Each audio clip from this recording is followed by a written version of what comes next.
হে hello everyone, সবাইকে happy new year. আশা করছি তোমাদের নতুন বছরটা খুব ভালোভাবে তোমরা স্টার্ট করেছো। তোমরা সবাই খুব ভালো আছো, আমিও খুব ভালো আছি। আজকে নতুন বছরে আমি কয়েকটা কথা বলার জন্য আসলাম, যেটা আমি বিশ্বাস করি। সেটা হচ্ছে যে কোনো ফিল্ডের ক্ষেত্রেই তুমি যদি কারোর সাথে হিংসা করো, তুমি কোনোদিনও ওপর উঠতে পারবে না। কি বললাম? তুমি যদি কারোর সাথে হিংসা করো, তুমি কোনোদিনও ওপর উঠতে পারবে না। কারণ হিংসা তারাই করে যাদের কোনো যোগ্যতা থাকে না। হিংসা তারাই করে যাদের কোনো যোগ্যতা থাকে না। তুমি কারো খারাপ চাইলে খারাপ তোমারই হবে। কি বললাম? তুমি যদি কারোর খারাপ চাও, খারাপ তোমারই হবে। এগিয়ে যাবে কিন্তু সে যার খারাপটা তুমি চাইছো। তুমি যদি কারোর ক্ষতি করার চেষ্টা করো, সবার আগে ক্ষতিটা তোমার হবে।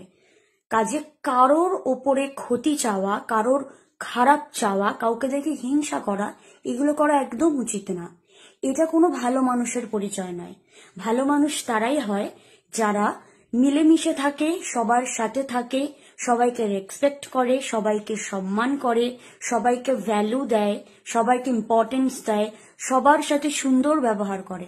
ব্যবহারই কিন্তু মানুষের আসল পরিচয়।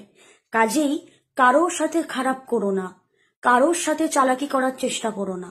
দেখবে তুমি পেছনে আর তারা আগে গিয়ে গেছে। আমার একটা জিনিস ভেবে খুবই ভালো লাগছে যে আমি তোমাদের সমালোচনার টপিক। তার মানে আমি তোমাদের থেকে অনেকটাই এগিয়ে, তার জন্যই তোমরা আমাকে নিয়ে গসিপ করছো।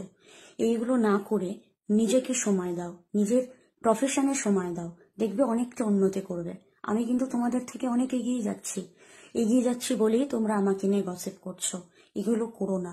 একটা শিল্পীর পরিচয় কিন্তু অন্য শিল্পীকে নিয়ে গসিপ করা নয়। একটা শিল্পীর পরিচয় হচ্ছে তার ব্যবহার। মানুষ কিন্তু ব্যবহারটা আগে দেখবে, যে শিল্পীটাকে নিয়ে আমি কাজ করছি সেই শিল্পীটার ব্যবহারটা কেমন, আমি আশেপাশে মানুষের সাথে কিভাবে ব্যবহার করছি। একটা শিল্পীর কিন্তু ফার্স্ট আইডেন্টিটি হচ্ছে তার বিহেভিয়ার। সেটাকে চেঞ্জ করার চেষ্টা করো। আর অন্যের প্রতি হিংসা, খারাপ চাওয়া, ক্ষতি করা, গসিপ করা, এইগুলোকে বন্ধ করে নিজের কেরিয়ারে মন দাও।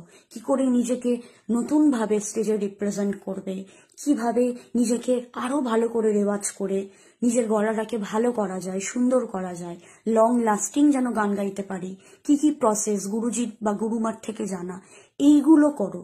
দেখবে তোমার সাথে সব সময় ভালো হবে। আমি কিন্তু এগুলো মেনে চলি বলি আমার লাইফে টেনশনটা কম।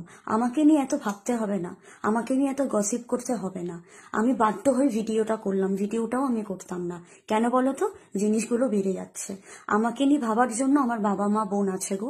তোমাদের আমাকে নিয়ে মাথা ঘামাতে হবে না। কেন তোমরা এতটা হেডেক নিচ্ছ? শরীর খারাপ করবে তো।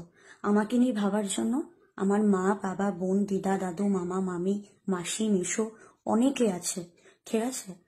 আমাকে নিয়ে এতটা ভেবো না তোমরা, নিজেদের নিয়ে ভাবো। দেখবে প্রফেশনে অনেক উন্নতি করবে। আমি সব সময় সৎ আর স্ট্রেট ফরওয়ার্ড। এই ভিডিওটা সোশ্যাল মিডিয়ায় পোস্ট যাবে, সবাই দেখবে। যার ভালো লাগলো লাগলো, যার ভালো লাগলো লাগলো না, আমার তাতে কিচ্ছু আসে যায় না। মোটমাট এই ভিডিওটা আমি করছি তাদের জন্য, তাদের যেন চোখটা একটু খোলে, তারা যেন ফার্দার এই জিনিসগুলো আমার সাথে কি অন্য কোনো শিল্পীর সাথেও না করে। এতে তাদের মঙ্গল। কারণ বেকার শরীর খারাপ করবে, ডক্টরের ফিস দেবে তোমরা, টাকা তোমাদের গচ্ছা যাবে। কি দরকার এগুলো করার? এর থেকে ভালো না নিজেকে নিয়ে চিন্তা করি, এটা বেটার অপশন। নমস্কার।